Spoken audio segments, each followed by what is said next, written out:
Want to try a creative meditation? Today's video is a watercolor practice that is repetitive and soothing. If you caught last week's videos on painting squares, you know what I mean. Now, this week, we're going to try circles.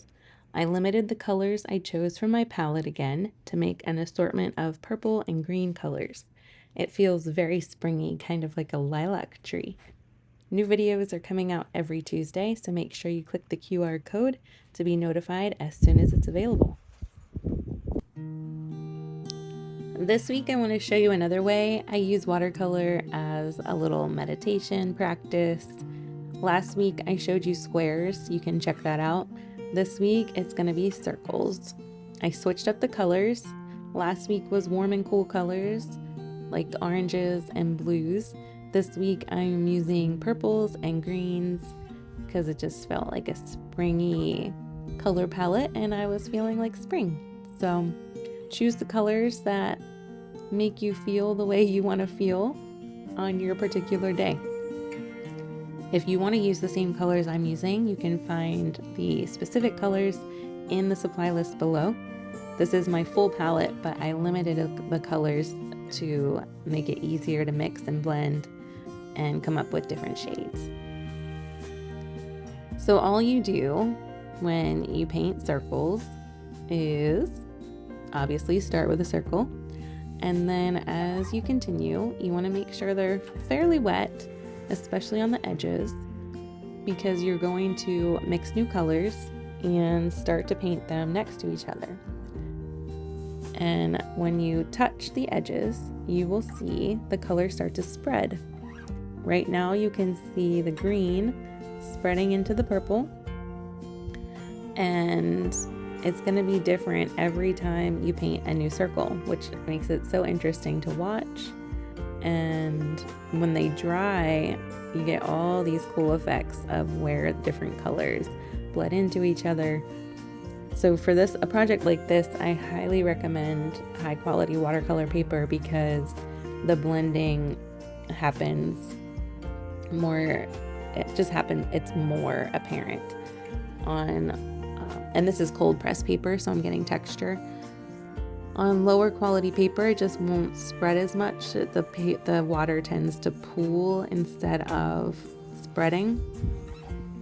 So tips to do this: just pick a limited color palette and keep your edges wet and vary the size of your circles.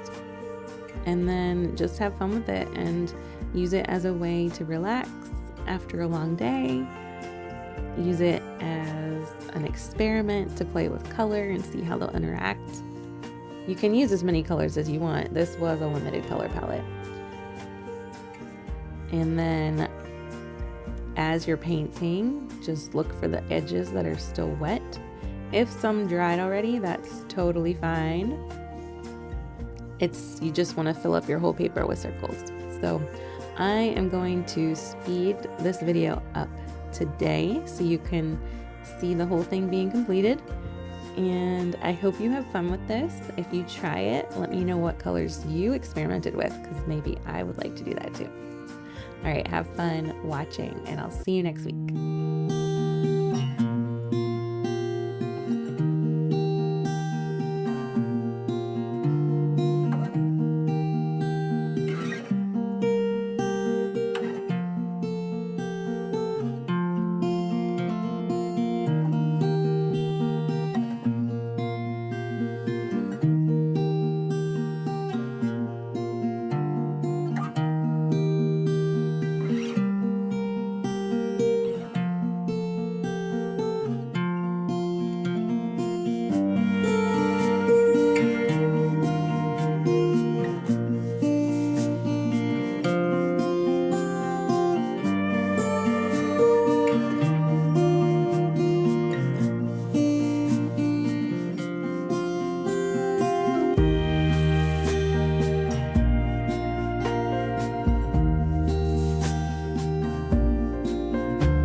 Thanks for joining me today. I'm all about helping you grow your own creative practice full of peace, intention, and curious exploration. Find out more when you visit jenfletcherart.com. I'll see you soon.